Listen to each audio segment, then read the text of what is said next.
Širdis yra energijos centras, kurį galima užverti ir atverti. Energijos centrai vadinami čakromis.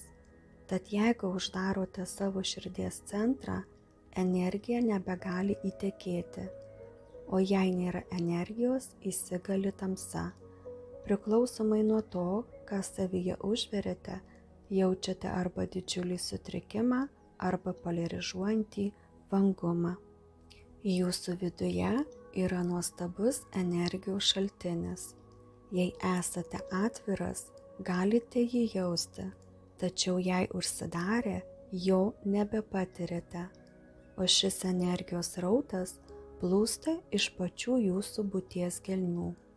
Tokią energiją jaučiate, kai jūsų širdį pasibeldžia meilė. Ją patirite, kai kažkuo susižavite.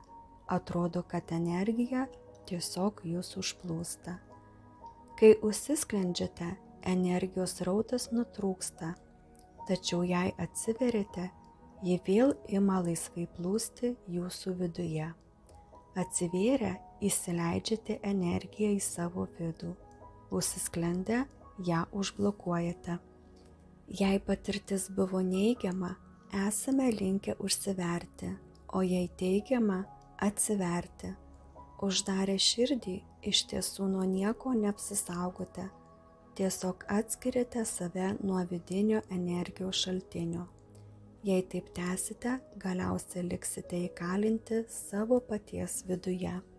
Šis energijos srautas gali paveikti netgi jūsų kūno sveikatą. Jeigu pajusite besiartinančią ligą, tiesiog atsipalaiduokite ir atsiverkite.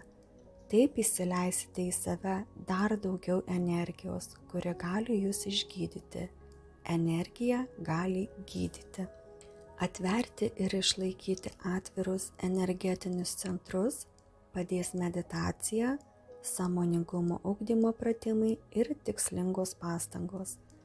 Tereikia atsipalaiduoti ir paleisti viską, ko laikotės įsikibę. Jei mylite gyvenimą, niekas neprivers jūsų nuo jo užsidaryti. Nėra nieko, dėl ko būtų verta užkietinti širdį.